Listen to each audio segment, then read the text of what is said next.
So today I'm going to talk about compost. So this is one of the ubiquitous Dalek bins that we see all around London and around the country. They're very cheap to get new, and you can get them second-hand, you can get them free from Free Cycle, and so on. So this one's about half full. Here we go.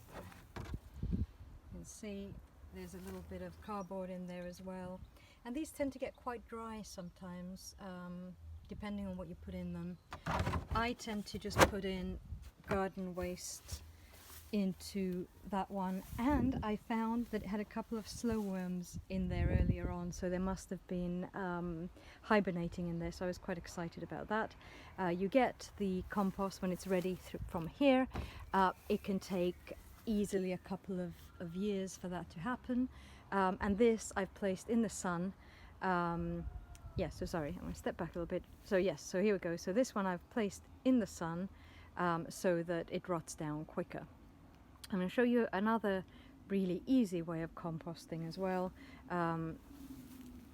which is basically, I had a little corner of the garden that wasn't really being used. It's out of sight, it's against the shed wall, so just piling stuff up there. Obviously no kitchen scraps, just stuff from the garden.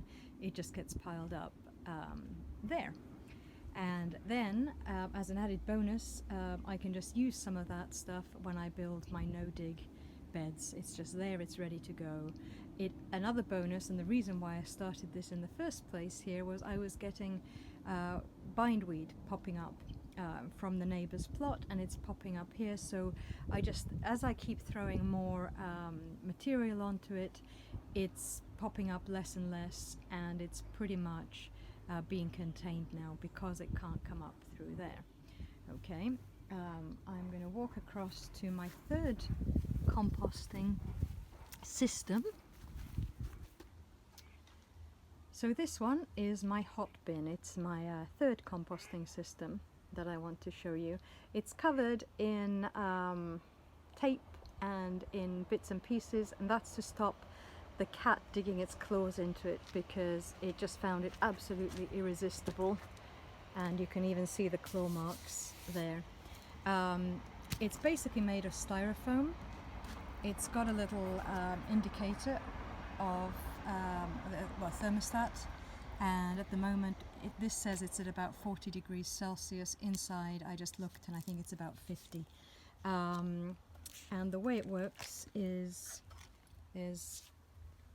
this thing just comes off, and then you can pull out the compost from the bottom. It takes about 3 months for the compost to be ready, sometimes 2 months in the summer and a little bit longer in winter if it's a cold winter. And I'll just open this up just so you can see. This one gets quite wet, so that's why I put in paper, anything that, wrapping paper that doesn't have any ink on it, brown paper bags, toilet rolls.